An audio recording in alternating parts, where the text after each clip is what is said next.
کہ اسلامی لحاظ سے 10 محرم کا دن اللہ کے شکر کا دن ہے. کیوں؟ اس دن کیا ہوا تھا؟ اللہ تبارک و تعالیٰ نے موسیٰ علیہ السلام اور ان کی قوم کو فرعون اور اس کے حواریوں سے نجات دی تھی. تو موسیٰ علیہ السلام نے اس دن کو بطور غم منایا یا بطور شکر منایا؟ بطور شکر کے منایا. اور شکر کے طور پہ انہوں نے بنگڑا نہیں ڈالا، جلوس نہیں نکالے، چراغاں نہیں کیا اور وہ جنڈیاں نہیں لگائیں، بلکہ اس دن روزہ رکھا. تو پہلے نمبر پہ اس دن کو بطور شکر منانا ہے، دوسرے نمبر پہ شکریہ کیسے ادا کرنا ہے؟ روزہ رکھ کر. اور نبی صلی اللہ علیہ وسلم نے کہا کہ میں موسیٰ علیہ السلام کا زیادہ حقدار ہوں، یہودیوں سے زیادہ میرا ان سے تعلق بنتا ہے. آپ نے بھی اس دن کا روزہ رکھا اور روزہ رکھنے کا حکم دیا. لیکن فوت ہونے سے پہلے آپ نے فرمایا کہ اگر آئندہ سال رہا تو 9 محرم کا روزہ رکھوں گا تاکہ یہودیوں کی موافقت نہ ہو بلکہ مخالفت ہو. تو کہنے کا مطلب یہ ہے کہ یہ دن روزہ رکھنے کے ہیں، اللہ کا شکر ادا کرنے کے ہیں. لیکن مسلمان معاشروں میں، مسلمان ممالک میں اس دن کو غم کا دن بنا دیا گیا اور روزے رکھنے کی بجائے سبیلیں لگا دی گئیں، شربت تقسیم کیا جاتا ہے تاکہ لوگ روزہ نہ رکھیں. حسین رضی اللہ عنہ کے نانا یہ دن ہمیں بطور روزہ کے دن دے کر گئے اور اس روزے کے اتنے فضائل بیان کیے کہ فرمایا جو اس دن کا روزہ رکھے گا مجھے امید ہے کہ اللہ تبارک و تعالیٰ اس کے 1 سال کے گناہ معاف فرما دیں گے. یہ دین ہے جناب حسین کا اور جناب حسین کے نانا کا. لیکن جو جناب حسین کا نام استعمال کرتے ہیں، ان سے محبت کا دعویٰ تو کرتے ہیں لیکن ان کی سیرت پہ نہیں چلتے. انہوں نے اس دن کی حیثیت کو تبدیل کر دیا، اس دن کو غم کا دن بنا دیا، اس دن کو بین کرنے کا دن بنا دیا، ماتم کرنے کا دن بنا دیا اور اس دن سبیلیں لگائی گئیں، شربت تقسیم کیا گیا تاکہ لوگ روزہ نہ رکھیں.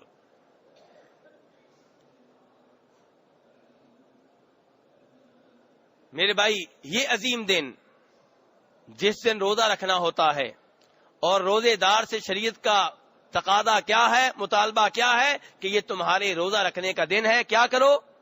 بڑے وقار کے ساتھ یہ دن گزارو. فَإِذَا كَانَ يَوْمُ صَوْمِ أَحَدِكُمْ فَلَا يَرْفُثْ وَلَا يَصْخَبْ، کہ جب روزے کا دن ہو شور شرابہ نہیں کرنا، شور شرابہ نہیں کرنا، کسی سے لڑائی جھگڑا نہیں کرنا اور جھوٹ وغیرہ نہیں بولنا. بلکہ اگر تم سے کوئی لڑے تو آگے سے کہہ دینا انی صائم، میں تو روزے کی حالت میں ہوں. لیکن افسوس کے ساتھ کہنا پڑ رہا ہے کہ سال کے 360 دنوں میں سے جتنے زیادہ جھوٹ اس دن بولے جاتے ہیں کسی اور دن نہیں بولے جاتے. جھوٹی روایات گھڑی گئیں، بیان کی جاتی ہیں، لوگوں کو رونے پہ مجبور کیا جاتا ہے، جھوٹ بول بول کر، جھوٹے قصے گڑ گڑ کر اور ظلم و ستم کی وہ داستانیں بیان کر کے جو نہیں ہوئی، جن کا اس زمین کے اوپر کوئی ذکر نہیں ملتا، لیکن ان لوگوں نے وہ گڑھ لی اور بیان کی جاتی ہیں. اور یہاں میں ان حضرات سے جو اپنے آپ کو سنی کہتے ہیں، صحابہ کرام کو ماننے والے ہیں، خلفائے راشدین کو ماننے والے ہیں، ان سے کہتا ہوں کہ جھوٹی روایات سے آپ بھی توبہ طیب ہو جائیں تاکہ آپ ان کو بھی جھوٹی روایات سے روک سکیں. اگر آپ وسیلے کے نام پہ اور دیگر آپ سسن کی قبر کے نام پہ جھوٹی روایات کو بیان کرتے رہے، اپنی کتابوں میں ذکر کرتے رہے، ممبر و محراب پہ ذکر کرتے رہے، آپ 10 بیان کریں گے، 50 بیان کریں گے، آپ ان کو پھر 5000 جھوٹی روایات سے نہیں روک سکتے. وہ کہیں گے جس وجہ سے تم ایک جھوٹی روایت بیان کرتے ہو اسی وجہ سے ہم 5000 بیان کرتے ہیں. جب تمہاری ایک روایت مانی جا سکتی ہے تو ہماری کیوں نہیں مانی جا سکتی؟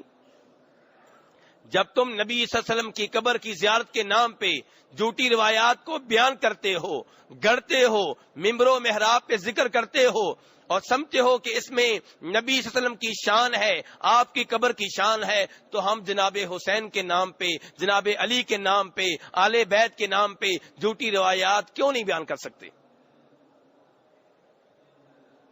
میرے بھائی اصول ایک ہی رہے گا، نہ ہم جھوٹی روایات بیان کریں نہ ان کو بیان کرنے دیں، کیونکہ فرمایا تھا نبی صلی اللہ علیہ وسلم نے من کذب علی متعمدا فلیتبوأ مقعدہ من النار، جو میرے ذمے جان بوجھ کے وہ بات لگائے جو میں نے نہیں کہی اس کا ٹھکانہ جہنم ہے۔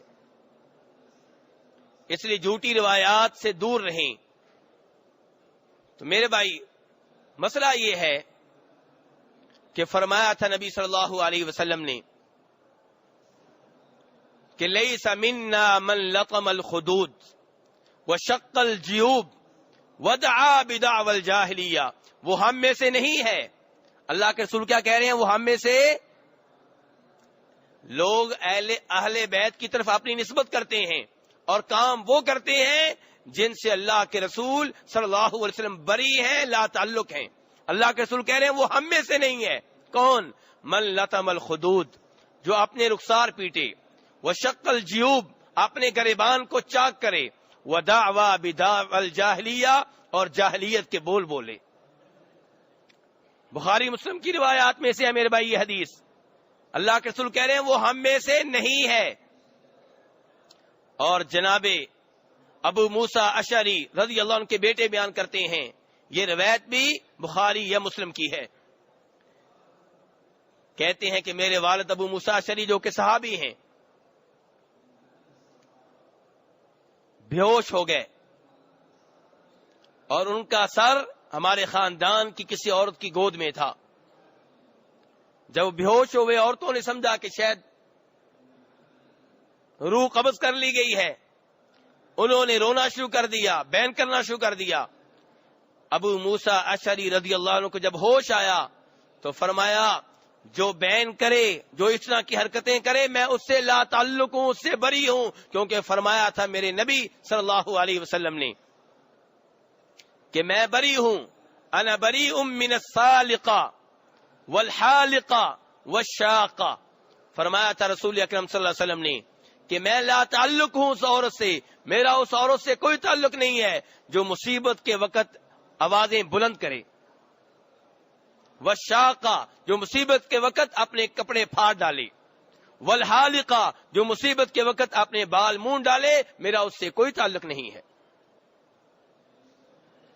اور تیسری حدیث میں فرماتے ہیں نبی صلی اللہ علیہ وسلم کہ بین کرنے والی، نوحہ کرنے والی عورت اگر موت سے پہلے توبہ نہ کرے تو قیامت کے روز اس حال میں اٹھایا جائے گا کہ اس کے اوپر خارش کا کرتا ہوگا جس سے اسے خارش ہو رہی ہوگی۔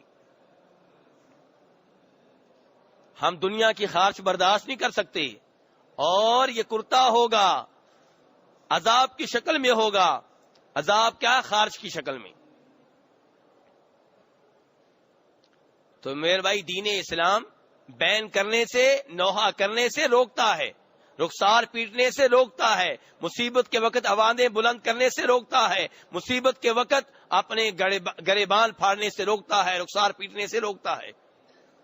مصیبت آئے تو کیا کریں؟ مصیبت آئے تو کیا کریں؟ قرآن پاک نے بیان کیا ہے، وَبَشِّرِ الصَّابِرِينَ، ان صبر کرنے والوں کو خوشخبری دے دیں، الَّذِينَ إِذَا أَصَابَتْهُمْ مُصِيبَةٌ، جن کے اوپر جب کبھی کوئی مصیبت آئے تو قالوا، کیا کہتے ہیں؟ انا للہ و انا الیہ راجعون، کہ ہم اللہ کی ملکیت ہیں اور اللہ ہی کی طرف جانا ہے۔ اولئک علیہم صلوات من ربہم ورحمہ، جو مصیبت کا استقبال اس انداز میں کرتے ہیں ان کے اوپر رب کی طرف سے رحمتیں نازل ہوتی ہیں۔ وَأُولَئِكَ هُمُ الْمُهْتَدُونَ، یہ ہے ہدایت پانے والے۔ یہ قرآن میں ہے میرے بھائی، کوئی یہ نہیں کہہ سکتا جھوٹی روایت ہے۔ جو مصیبت کا استقبال اس انداز میں کرتے ہیں ان کے اوپر رب کی رحمتیں نازل ہوتی ہیں، اور اللہ کہہ رہے ہیں یہ ہے ہدایت کے اوپر۔ ماتم کرنے والے ہدایت کے اوپر نہیں ہیں۔ کئی لوگ کہتے ہیں ہمیں سمجھ نہیں آتی کس کو مانیں۔ ماتم کرنے والوں کو مانیں، ان کے ساتھ ملیں یا ان کے ساتھ ملیں، اللہ بتا رہا ہے کہ ان کے ساتھ ملنا ہے، کہ جو مصیبت کا استقبال باوقار انداز میں کرتے ہیں، انا للہ و انا الیہ راجعون پڑھتے ہیں، فرمایا ان کے اوپر رب کی رحمتیں نازل ہوتی ہیں، یہ ہے ہدایت کے اوپر۔ اور میرے بھائی، جب نبی صلی اللہ علیہ وسلم کے صاحبزادے جناب ابراہیم فوت ہوئے، نبی صلی اللہ علیہ وسلم نے انہیں اپنی گود میں اٹھایا ہوا تھا، آنکھوں سے آنسو رواں دواں تھے۔ کہنے والوں نے کہا اللہ کے رسول آپ بھی رو رہے ہیں، آپ کی آنکھوں سے آنسو نکل رہے ہیں؟ تو فرمایا تھا نبی صلی اللہ علیہ وسلم نے کہ یہ رب کی رحمت ہے، یہ رب کی رحمت ہے جو رب نے ہمارے دلوں میں رکھی ہوئی ہے۔ بیٹا فوت ہو رہا ہے اس لیے آپ رو رہے تھے، لیکن منہ سے آوازیں نہیں نکالی، گریبان نہیں پھاڑا، رخسار نہیں پیٹا، یہ نہیں کہا کہ یا اللہ پہلے بھی بیٹے تو نے لے لیے، یہ تو آخری بیٹا تھا وہ بھی لے رہا ہے، میری تو نسل نہیں رہے گی، میرا وارث کون بنے گا، لوگ مجھے کیا کہیں گے، لوگ تانے دیں گے، لوگ تو پہلے ہی باتیں کرتے ہیں۔ ایسی کوئی بات نہیں کہی، بلکہ یہ کہا ابراہیم تیری جدائی کا غم ہے، ابراہیم تیری جدائی کا غم ہے، لیکن میرے منہ سے کوئی ایسا کلمہ نہیں نکلے گا جس سے رب ناراض ہو جائے۔ بخاری مسلم کی روایات ہے میرے بھائی، اللہ کے رسول کہہ رہے ہیں ابراہیم تیری جدائی کا غم ہے، لیکن اللہ کی قسم میرے منہ سے کوئی ایسا لفظ نہیں نکلے گا، کوئی ایسا کلمہ نہیں نکلے گا جس سے رب ناراض ہو جائے۔ آنکھوں سے آنسو نکلنا اور چیز ہے، منہ سے وویلا کرنا، بین کرنا، گریبان پھاڑنا، رخسار پیٹنا، بال نوچنا، یہ اور چیز ہے۔ لیکن اب تو بات بہت آگے نکل گئی ہے، رخسار پیٹنے سے معاملہ کہیں آگے نکل گیا ہے، بال نوچنے سے معاملہ کہیں آگے نکل گیا ہے، اب معاملہ زنجیر زنی تک پہنچ چکا ہے، اب تو خون نکالا جاتا ہے۔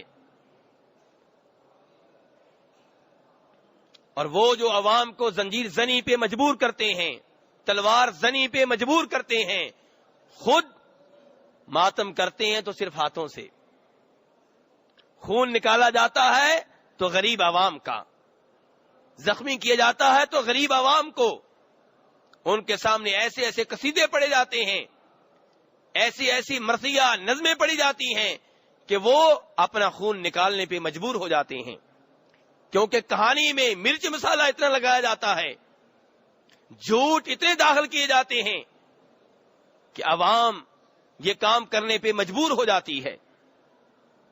اس لیے میں اپنے آپ کو اس بات پہ مجبور پا رہا ہوں کہ صحیح حقیقت، صحیح واقعہ آپ کے سامنے رکھوں، ورنہ ایسے واقعات ذکر کرنے کی مجھے کوئی ضرورت نہیں تھی۔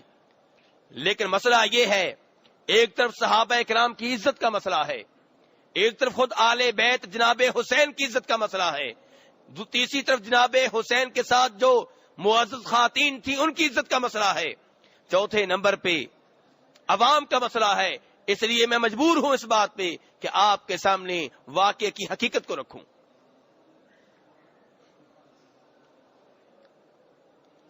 میرے بھائی، جب جناب عثمان رضی اللہ عنہ شہید ہوئے تو جناب علی رضی اللہ عنہ کو اقتدار سنبھالنے پہ مجبور کر دیا گیا، وہ اقتدار کے خواہش مند نہیں تھے۔ جناب علی رضی اللہ عنہ ہمارے چوتھے خلیفہ، جن سے محبت ایمان کی نشانی ہے، اور ہم الحمدللہ دل کی گہرائیوں سے ان سے محبت کرتے ہیں۔ اللہ تبارک و تعالیٰ سے دعا ہے کہ جب ہمیں موت آئے تو ہمارے دل میں آل بیت کی، جناب علی کی، جناب حسین کی، جناب حسن کی، جناب فاطمہ کی محبت ہو رضی اللہ تعالی عنہم۔ تو کہنے کا مطلب یہ ہے کہ جناب حسین اقتدار کے خواہش مند نہیں تھے، معذرت کے ساتھ جناب علی اقتدار کے خواہش مند نہیں تھے۔ جناب علی کا تعلق جناب عثمان سے مثالی تھا، جناب فاروق سے مثالی تھا، جناب صدیق سے مثالی تھا۔ جب جناب عمر فاروق فوت ہوئے ہیں، مسلم شریف کی روایت ہے، بیان کرنے والے جناب عبداللہ ابن عباس ہیں جن کا خود تعلق آل بیت سے ہے۔ یہ ان کو آل بیت میں سے نہیں مانتے، لیکن ہم مانتے ہیں۔ یہ آپ کی بیویوں کو اہل بیت سے نہیں مانتے، ہم مانتے ہیں۔ الحمدللہ ہمارا دل کھلا ہے، صحابہ کرام کو بھی مانتے ہیں، اور اہل بیت میں سے آپ کی بیویوں کو بھی مانتے ہیں، آپ کی اولاد کو بھی مانتے ہیں، آپ کے مسلمان چچاؤں اور ان کی اولاد کو بھی مانتے ہیں۔ تو جناب عبداللہ ابن عباس رضی اللہ عنہما کہتے ہیں کہ جناب عمر فاروق کی میت رکھی ہوئی تھی، ان کا جنازہ رکھا ہوا تھا، لوگ آ کے انہیں دیکھ رہے تھے، دعائیں دے رہے تھے۔ عبداللہ ابن عباس کہتے ہیں اچانک ایک آدمی نے میرے کندھے پہ آ کے ہاتھ رکھا، میں نے مڑ کے دیکھا تو جناب علی تھے، اور کہہ رہے تھے کہ عمر، مجھے یقین تھا کہ تمہیں اپنے دو ساتھیوں کا ساتھ نصیب ہوگا، یعنی کہ اللہ کے رسول صلی اللہ علیہ وسلم اور جناب ابو بکر کا۔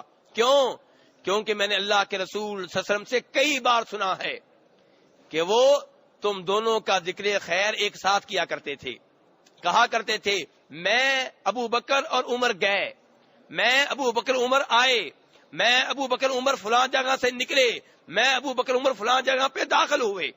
یہ گواہی کون دے رہے ہیں؟ گواہی کون دے رہے ہیں؟ جناب علی گواہی دے رہے ہیں کہ اللہ کے رسول ایسے کہا کرتے تھے۔ کہنے والے اللہ کے رسول ہیں، لیکن گواہی کون دے رہا ہے؟ جناب علی۔ اور جناب علی نے یہ الفاظ کہے ہیں، گواہی کون دے رہا ہے؟ آل بیت میں سے جناب عبداللہ ابن عباس رضی اللہ عنہما۔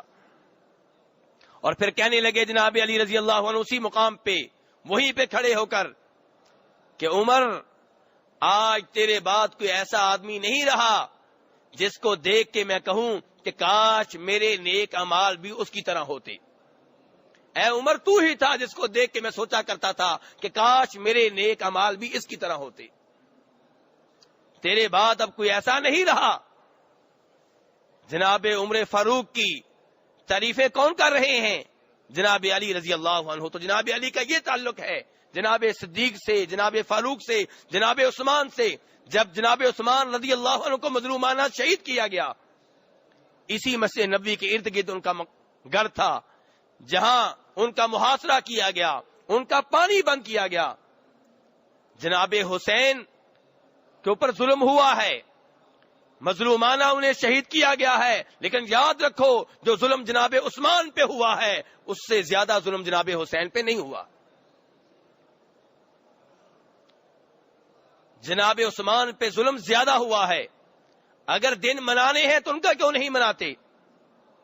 جناب فاروق کو شہید کیا گیا، دن منانا ہے تو ان کا کیوں نہیں مناتے؟ رسول اکرم صلی اللہ علیہ وسلم سے زیادہ صحابہ کرام کو کس کی فوتگی کا غم ہے؟ اگر دن منانا ہے تو آپ کا کیوں نہیں مناتے؟ وہاں تو جس دن آپ فوت ہوئے ہیں اس دن کو بطور تہوار مناتے ہو، بطور جشن کے مناتے ہو، بطور یوم ولادت کے مناتے ہو۔ لیکن بہرحال ہم بدعت کا مقابلہ بدعت سے نہیں کریں گے۔ ہم ان لوگوں میں سے نہیں ہیں جو کہتے ہیں چونکہ 10 محرم کو چھٹی ہوتی ہے جناب حسین کی وجہ سے تو اس دن بھی چھٹی کرو جس دن جناب عثمان شہید ہوئے تھے، جناب فاروق شہید ہوئے تھے۔ نہیں، ہم بدعت کا مقابلہ بدعت سے نہیں کریں گے۔ ہم تو یہ کہیں گے نہ اس بدعت کو ایجاد کرو، نہ اس بدعت کو باقی رہنے دو۔ تو بہرحال جناب عثمان کا جب محاصرہ کیا گیا، ان کا پانی بند کیا گیا، تو جناب عثمان کا دفاع کرنے والوں میں جو صحابہ کرام آئے ان میں جناب علی کے 2 بیٹے حسن و حسین بھی تھے رضی اللہ تعالی عنہما۔ وہ الگ بات ہے کہ جناب عثمان نے پسند نہیں کیا کہ ان کی وجہ سے خون خرابہ ہو، ان کی وجہ سے فتنہ و فساد ہو، ان کی وجہ سے لڑائی ہو، انہوں نے ان کو واپس بھیج دیا۔ لیکن کہنے کا مطلب یہ ہے کہ تعلق اتنا اچھا ہے کہ جناب علی رضی اللہ عنہ کے دونوں بیٹے حسن و حسین رضی اللہ عنہما جناب عثمان کا دفاع کرنے کے لیے تشریف لائے۔